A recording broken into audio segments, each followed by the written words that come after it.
Olha, eu sempre gostei muito de ler, desde pequeno. Na escola eu fui sempre motivado pelos minhas professoras a ler, e eu ganhava muito livro de presente, tanto das professoras quanto de meu irmão mais velho, que hoje é membro da Academia de Brasileira de Letras.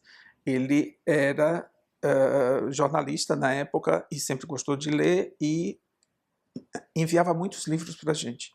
Tá? Eu morava em Alagoinhas com minha mãe, meus irmãos, e nessa época eu nasci em Sete Dias, mas minha mãe mudou para Alagoinhas para que a gente pudesse continuar os estudos, porque lá só tinha escola primária. Eu ensino desde pequeno, desde quando eu estudava eu já ensinava, eu gosto muito de ensinar, e entrei para a Faculdade de Letras e depois eu resolvi virar professor universitário. Então fiz mestrado e doutorado e fiz depois os concursos, primeiro para a Universidade do Estado da Bahia, UNEB, e depois para a Universidade Federal da Bahia. Comecei a participar do programa de pós-graduação da UFBA e depois fui fazer pós-doutorado com a bolsa da CAPES em Londres. Antes disso, eu já publicava livros didáticos de inglês. Como eu lecionava inglês para alguns cursos universitários, também trabalhei na Faculdade Rui Barbosa para do curso de Ciência da Computação. Então eu tive que preparar material didático para esses cursos e então criei um método de ensino de inglês instrumental para informática, que foi a minha primeira publicação grande. Esse livro fez muito sucesso e se espalhou pelo Brasil todo até hoje, tá? Foi um recorde de vendas e foi adotado por vários cursos, escolas e também concursos. E depois desse eu fui seguindo a vida de escritor de material didático, aí fui para a área de turismo e hotelaria, que era o curso que eu ensinava na UNEB, e administração e economia. Então fiquei com alguns livros nessas áreas. Eu acabei de escrever um livro sobre a poesia da matemática. É uma área que eu nunca tinha muita empatia. Eu era um aluno regular de matemática, mas de repente um dia eu me vi pensando sobre os sons de determinadas palavras da matemática. Eu disse, isso é pura poesia. E sentei para escrever um poema. Quando eu vi, eu tinha escrito um livro.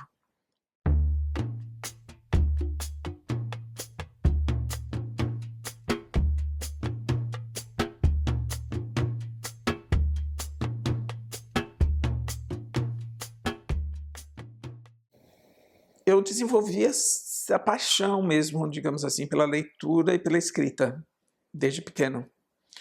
Quando eu fui fazer vestibular, você fica meio que perdido. O que é que eu vou ser quando crescer? Que profissão eu vou ter que escolher agora que vai definir o meu futuro?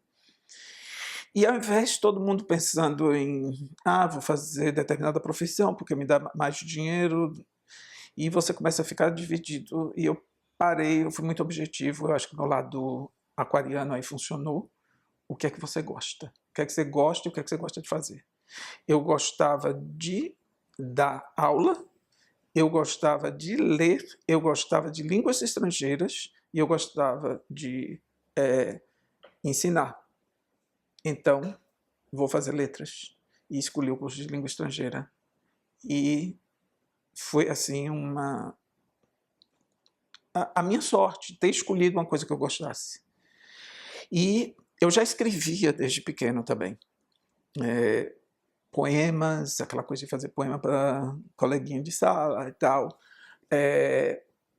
E também escrevi um conto que se passava nos Estados Unidos. Olha a maluquice, quando esse conto sumiu, não sei como, se passava na Filadélfia. E por incrível que pareça, quando eu fui fazer a minha pesquisa de mestrado, eu fui parar na Filadélfia, que eu já tinha escrito sobre. Infelizmente esse conto sumiu, era uma história muito detetivesca, tinha a ver com aquela leitura tipo FBI, aqueles romancezinhos que vendia barato nas casas, nas bancas de revista. Quando eu fui fazer doutorado nos Estados Unidos, eu tinha um dos cursos sobre criação literária, eu fui estudar poesia, escrever poesia. Comecei a escrever poesia em inglês e houve um concurso de um jornal local, da Buffalo News, de poemas. Eu submeti um dos poemas e foi aceito, publicado, ganhei um prêmio em dinheiro, em dólar, né? Foi ótimo. E comecei a ser chamado para fazer palestras em alguns lugares, centro cultural, algumas universidades e tal. E todo mundo me dizendo, você tem que publicar, você tem que publicar. E eu não tinha nada publicado até então, a não ser um ou outro poema aqui e ali. E tinha um conto meu também que já tinha saído numa revista em Los Angeles, que eles pediram uma edição bilíngue, e eu fiz. Como eu trabalho com tradução também, traduzi o conto para o inglês e acabei publicando por lá. Passou esse tempo todo, eu tinha uma série de contos escritos, publicados soltos, um aqui, outro ali, também como os poemas. Chegou a pandemia. E eu me vi sozinho dentro de casa procurando o que fazer. O que é que eu vou fazer agora? Aí eu descobri, não, está na hora de pegar esses poemas e jogar para fora. E aí sentei e comecei a trabalhar. Eu já tinha um livro pronto de poemas, inclusive com ilustrações. Um amigo meu tinha feito as ilustrações, um artista plástico.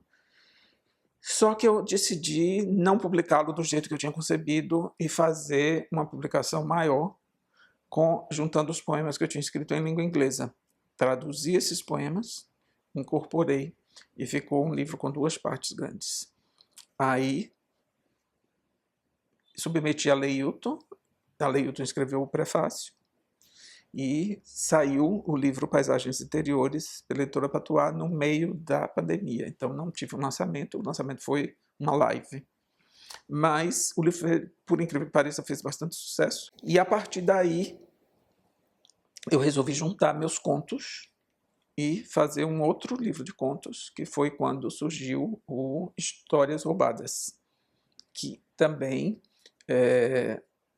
o título não era esse. O título era o título de um dos contos que se chamava O Ladrão de Histórias.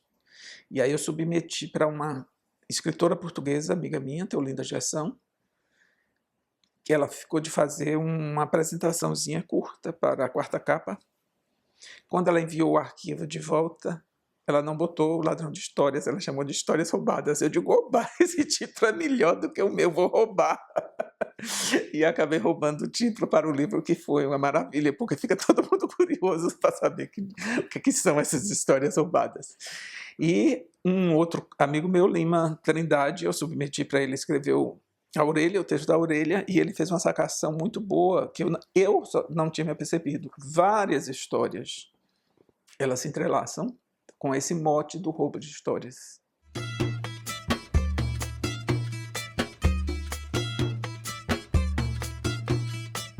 A poesia, ela vem e nos rouba o tempo de quando você menos espera. Hoje mesmo eu estava em casa lendo um livro, quando me veio uma ideia, o livro me deu uma ideia, eu tive que pegar um papel e escrever, porque já tinha uma ideia de um poema.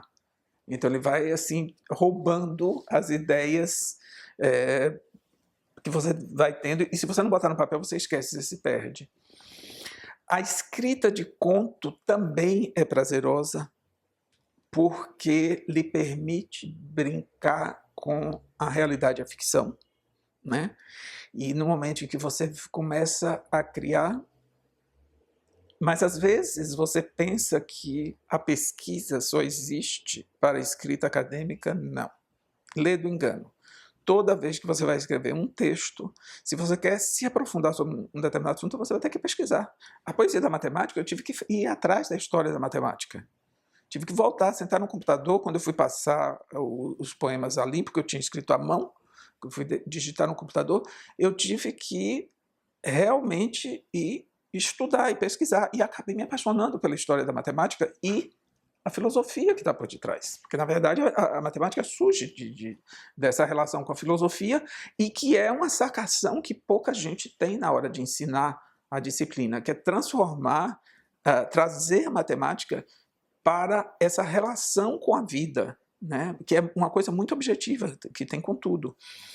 E, então, eu acredito que qualquer forma de criação, ela lhe dá muito prazer. principalmente quando você gosta de criar. Não importa se é um ensaio, se é um poema, se é um conto, se é um romance. E eu não saberia te dizer qual vai dar mais prazer, porque às vezes depende muito do o resultado. Né? Se é o conto, tem conto que a gente gosta mais do que o outro, tem poema que a gente gosta mais do que o outro. Então, eu não diria que haveria um gênero que eu goste mais do que o outro.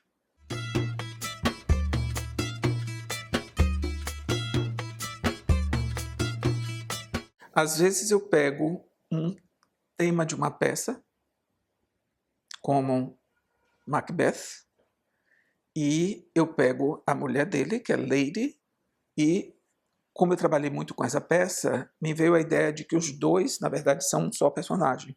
E escrevi um poema que se chama Lady e Macbeth, em que eu pego e refaço toda a história através de um poema. Então você transforma uma peça num poema. Aconteceu de eu ter escrito uma peça uma vez, e essa peça ficou inacabada. Mas eu gostava muito da trama dela, e não conseguia dar um fim. O que é que eu fiz? Resolvi transformá-la num conto. Peguei 2 amigos indo ao teatro para assistir essa peça, e aí eles vão, tem 2 amigas que trabalham na peça, assistem a peça toda, que era uma peça curta, na verdade, não estava completa, e no final eles vão para um bar e começam a discutir essa peça, e essa peça desanda para as relações amorosas de cada um. Então, uma peça vira um conto, tá? E tem um caso de um personagem de um poema,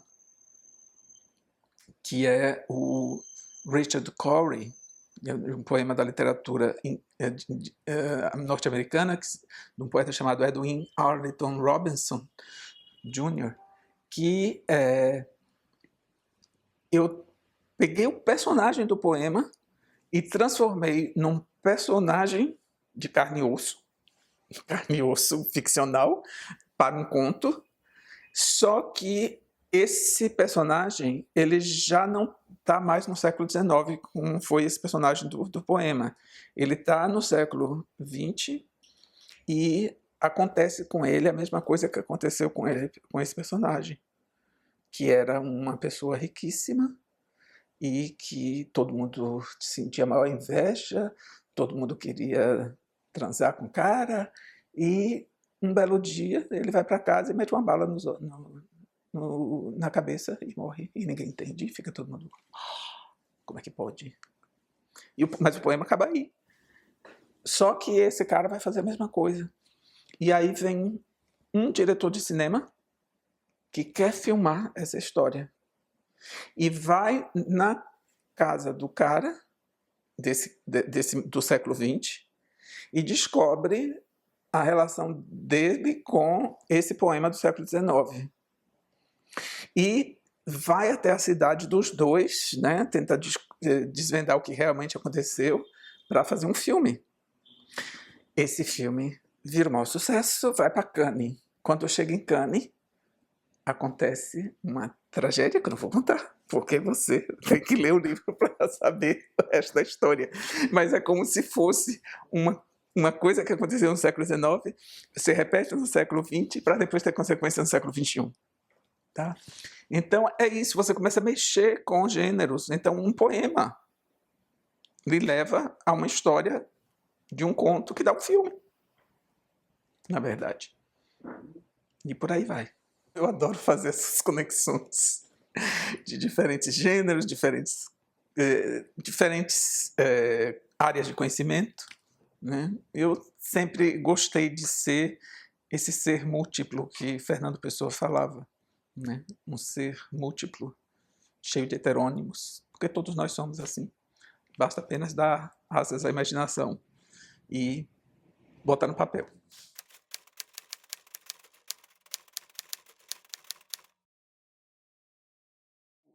Eu sempre gostei muito de cinema, sempre gostei muito de artes plásticas, sempre gostei muito de teatro. Eu sou do mundo das artes, então eu me envolvo muito com a cultura, tanto brasileira quanto a estrangeira. E eu acho que aqui a academia ela tem também essa pegada aberta para não só para a literatura. É uma academia que abriga, né? Ela segue um modelo muito parecido com o da Academia Francesa, que foi o modelo que gerou a Academia Brasileira de Letras, que é exatamente ser uma academia de notáveis, pessoas notáveis em suas áreas, que além dessas profissões diferenciadas também escrevem. Então, a convergência é esse amor pela escrita. Não só a literária, especificamente a ficção, mas também nas diversas especialidades de cada um.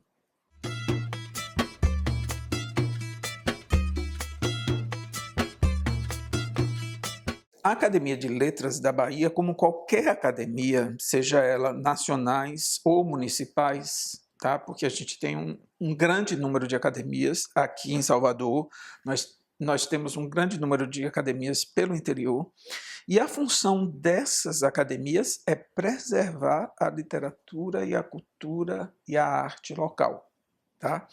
Esse é um dos objetivos que está presente no nosso estatuto, né? Preservar a língua, difundir a cultura e a arte brasileira. Não só brasileira, porque a gente também traz elementos de outras culturas e outras nacionalidades. A gente tem feito, cada um com o seu público diferenciado, uma tentativa muito grande de oferecer atividades que atraiam alunos de escolas públicas, a população em geral, para vários eventos desta academia, como uma forma de fazer com que as pessoas se inteirem do que está acontecendo, não só na Bahia, mas no Brasil e às vezes no mundo, porque a gente também tem correspondentes de outros que moram em outros países.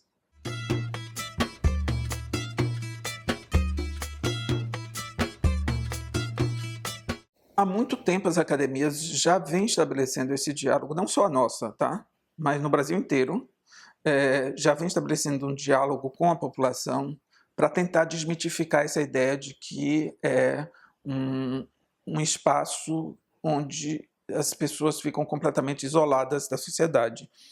Essa visão antiga de academia já vem sendo desconstruída há muito tempo. Nosso presidente, Ordep Serra, ele trabalhou muito nessa interface do público com a academia para desmitificar um pouco o que é uma academia de letras, que não é um lugar sagrado, um solo. Temos que venerá-lo por ser um solo sagrado, porque várias pessoas que merecem respeito passaram e estão aqui ainda. Essa relação de atividades da academia, vamos dizer assim, uma inter-relação sociedade-academia, ela tem que permanecer. Eu acredito que o futuro dela será aumentar cada vez mais, porque a existência de uma academia só vai se justificar na medida em que há uma comunicação, uma interface com o resto da sociedade. E se não houver essa relação, ela vai perdendo a sua essência fundamental, que é estabelecer não só a preservação desse patrimônio, mas também de divulgá-lo. E para fazer a divulgação é preciso estabelecer essa comunicação. Sem comunicação é como se o nosso arquivo, a nossa história ficasse desconhecida, porque o público externo não vai saber do que houve, né? E aí a academia perderia sua função, que é exatamente a preservação da memória, da história, da arte, da literatura e da cultura. Eu tomei como uma das minhas obrigações tentar, vamos dizer assim, divulgar essa literatura que está sendo produzida aqui no Estado, especificamente aqui no Estado.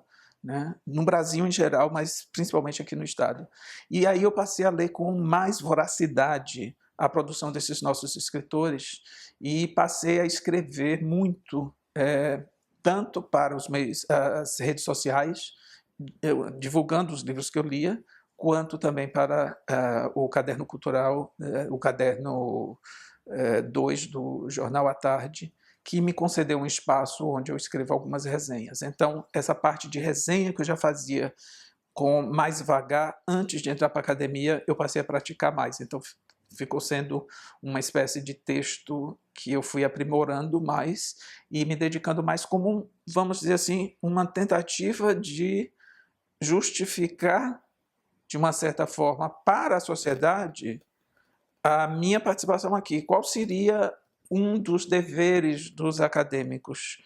Divulgar essa literatura que está sendo produzida. E é o que eu tenho feito e venho fazendo até agora.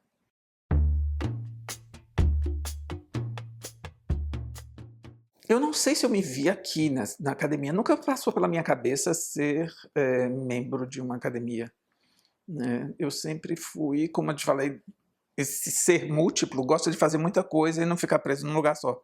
Então, o que eu estou gostando daqui é porque aqui está me permitindo continuar sendo esse ser múltiplo, tá? Eu não estou tendo que ficar atrelado a nenhum tipo de limites, digamos assim, inclusive para a criação. Não somos cobrados nada, a gente faz tudo o que é voluntário mesmo, que vem da nossa própria vontade de fazer e sugerido, ninguém é obrigado a fazer nada. As pessoas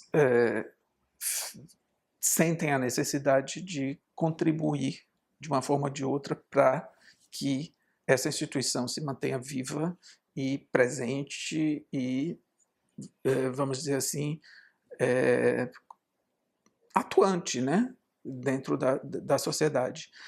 Quando eu estudava aqui em frente, o curso de letras que eu fiz era aqui onde hoje é o Ministério Público Federal, esse casarão que tem aí. Eu estudava aí letras.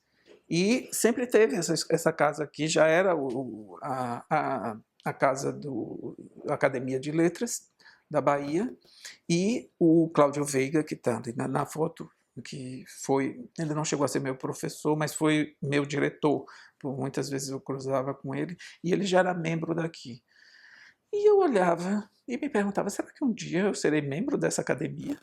Mas, como tudo na minha vida, não foi uma coisa assim que eu desejei muito, entendeu? Nem se acontecesse, seria ótimo. E quando eu fui escrever o meu discurso de posse, eu vi, na verdade, como um sonho sendo concretizado. Mas assim, um sonho não exatamente por eu ter imaginado esse sonho e trabalhado para que ele acontecesse diretamente em ser eleito para aqui, tá? Mas eu vi assim como um sonho de estar pertencendo a uma instituição centenária de prestígio e que me abriu portas e me abre portas para reconhecimento que você tem na sociedade. É uma instituição prestigiosa que dá prestígio e dá orgulho participar dela, mas nunca foi algo que eu tivesse trabalhado para um dia estar aqui. É como eu te falei, surgiu por um acaso um telefonema de Aramis me perguntando se eu queria fazer parte da instituição, porque ele iria indicar meu nome. E aí eu vejo como um reconhecimento de todo o meu trabalho. E não pelo fato de eu ter trabalhado para estar aqui, mas pelo trabalho que eu vim desenvolvendo fora, fazendo o que eu fazia. Entendeu? Por esse amor à literatura, por esse amor à arte, amor ao ensino, independente de estar planejando um dia entrar para uma academia. E aí, quando eu falo disso no meu discurso de posse, é a concretização de um sonho. Porque quem é que não quer ser reconhecido por aquilo que faz? Todos nós queremos, né? Então, para mim, veio realmente como Eu tinha acabado de me aposentar. Eu tinha saído da academia, literalmente a universidade, para entrar na Academia de Letras. É um reconhecimento de todo o seu trabalho. E isso é muito gratificante.